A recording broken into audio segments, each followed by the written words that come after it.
Good morning students, how are you students. आज की online कक्षा में हमारा पढ़ने का विषय है अपठित गद्यांश। अपठित गद्यांश पढ़ने से पहले आइए जानें इसके लर्निंग ऑब्जेक्टिव्स। स्टूडेंट्स, आज की वीडियो देखने के बाद आप दिए गए अपठित गद्यांश के प्रश्नों के उत्तर लिख पाएंगे, शीर्षक का सही चुनाव कर पाएंगे। स्टूडेंट्स, आइए पहले जानें अपठित गद्यांश का अर्थ क्या होता है। स्टूडेंट्स, अपठित का अर्थ होता है जो पहले ना पढ़ा गया हो। इस तरह से अपठित गद्यांश का अर्थ हुआ वह गद्यांश जो कक्षा के पाठ्यक्रम में ना दिया गया हो। स्टूडेंट्स, आप अपठित गद्यांश के बारे में तो जान ही चुके हैं, तो आइए अब हम जानें अपठित गद्यांश को करते समय किन बातों को ध्यान में रखना आवश्यक होता है। आप सबसे पहले प्रश्नों को ध्यान से पढ़िए। गद्यांश को कम से कम 2 बार अवश्य पढ़ें। स्टूडेंट्स, अपठित गद्यांश को पढ़ते समय आपने ध्यान रखना है कि अपठित गद्यांश में किस विषय के बारे में बातचीत की गई है। अपठित गद्यांश को पढ़ते समय प्रत्येक प्रश्न के संभावित उत्तर को साथ ही साथ जब आप रेखांकित करते जाएंगे तो आप सभी प्रश्नों के उत्तर बड़ी सहजता से ढूंढ लेंगे। आप इस बात का भी अवश्य ध्यान रखिए कि आपने केवल उचित उत्तर ही लिखना है, अनावश्यक विस्तार से बचना है। अब अपठित गद्यांश को करते समय वेरी इंपॉर्टेंट बात होती है शीर्षक का चुनाव, और बच्चे शीर्षक का चुनाव बड़ा गलत ढंग से करते हैं। कई बार तो बच्चे शीर्षक के लिए एक पंक्ति ही लिख देते हैं। शीर्षक कभी भी एक पंक्ति नहीं होता। जब भी आपने शीर्षक का चुनाव करना है तो इस बात का ध्यान रखना है कि अपठित गद्यांश में किस विषय पर बात हुई है, अपठित गद्यांश में किस विषय के बारे में जानकारी मिल रही है, शुरू से लेकर अंत तक अपठित गद्यांश किस विषय से संबंधित है, तो उसी आप विषय को आपने शीर्षक के लिए चुन लेना है और इस तरह से आपने शीर्षक का चुनाव करना है।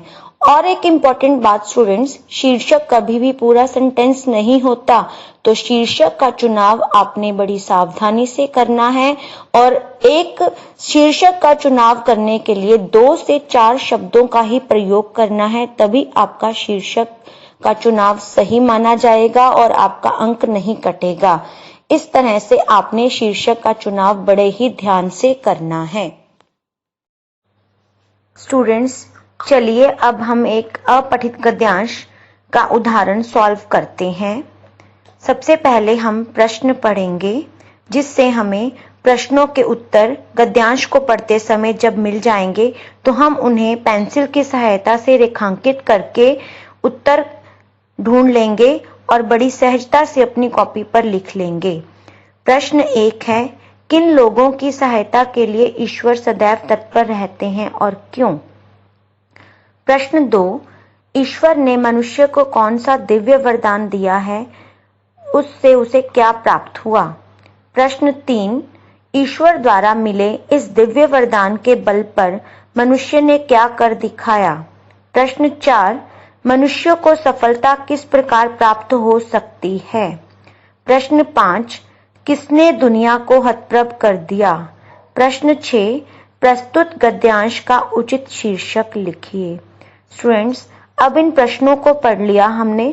अब हम इन प्रश्नों के उत्तर ढूंढने के लिए अपठित गद्यांश को पढ़ेंगे। जिसे स्वयं पर भरोसा है उसी पर दूसरे लोग भी भरोसा करते हैं। जो अपनी सहायता स्वयं करता है, भगवान भी उसकी सहायता से पीछे नहीं हटते। हो सकता है कोई निष्ठावान व्यक्ति अपने कर्म क्षेत्र में असफल रहा हो, परंतु जितने भी सफल व्यक्ति हुए हैं उनमें प्रत्येक में आत्मविश्वास अवश्य रहा है। स्टूडेंट्स, अभी तक जितना मैंने गद्यांश पढ़ा, हमें हमारे प्रथम प्रश्न का उत्तर मिल गया। किन लोगों की सहायता के लिए ईश्वर सदैव तत्पर रहते हैं और क्यों?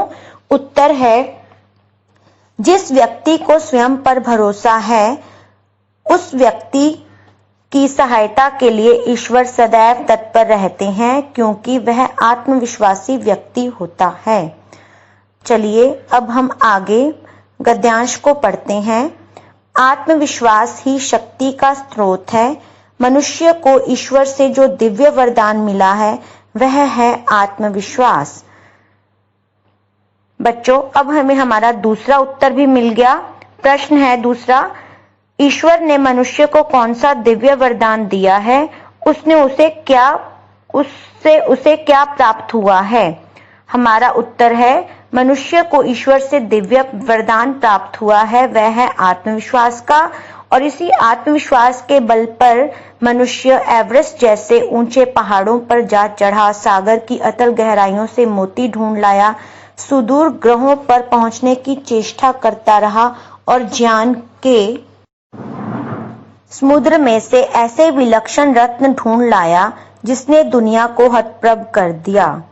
स्टूडेंट्स, अब हमें 3 प्रश्नों के उत्तर मिल गए हैं। ईश्वर द्वारा मिले इस दिव्य वरदान के बल पर मनुष्य ने क्या कर दिखाया? हमें हमारे इस प्रश्न का उत्तर भी गद्यांश में से मिल गया है। अब हमारा प्रश्न 4 है, मनुष्य को सफलता किस प्रकार प्राप्त हो सकती है? तो इसका उत्तर भी गद्यांश से हमें मिल गया कि मनुष्य को सफलता आत्मविश्वास से प्राप्त हो सकती है। किसने दुनिया को हतप्रभ कर दिया? इस प्रश्न का उत्तर भी हमें गद्यांश को पढ़ते हुए मिल गया। आत्मविश्वासी व्यक्ति ने मनुष्य को अपने आत्मविश्वास के कारण हतप्रभ कर दिया। बच्चों, अब वेरी इंपॉर्टेंट क्वेश्चन है गद्यांश के शीर्षक का चुनाव, जो मैं आपको पहले ही बता चुकी हूँ। गद्यांश का शीर्षक लिखते समय बच्चे क्या करते हैं? पूरा सेंटेंस लिख देते हैं, जो कि गलत है। अब हमने इस पूरे अपठित गद्यांश को पढ़ा। इस अपठित गद्यांश में आप भी समझ गए होंगे कि आत्मविश्वासी व्यक्ति के बारे में बात हो रही है। तो इसका शीर्षक क्या बना? हाँ, मुझे पता चल रहा है आप सभी स्टूडेंट्स को इसका शीर्षक मिल गया है। इस गद्यांश का शीर्षक होगा आत्मविश्वासी व्यक्ति। Very good students. अब शीर्षक का चुनाव आपने हमेशा अपठित गद्यांश को पढ़ने के बाद इसी तरह से करना है। मुझे आशा है कि आपको आज का वीडियो देखने के बाद अपठित गद्यांश करना आ गया, समझ आ गया कि कैसे प्रश्नों के उत्तर ढूंढने हैं और शीर्षक का सही चुनाव करना है और अपने अपठित गद्यांश के सभी प्रश्नों को सही करके पूरे अंक प्राप्त करने हैं। अब एक असाइनमेंट में आपको अपठित गद्यांश दिया गया है, आप उसे मुझे उम्मीद है बड़ी आसानी से सॉल्व कर सकेंगे। धन्यवाद।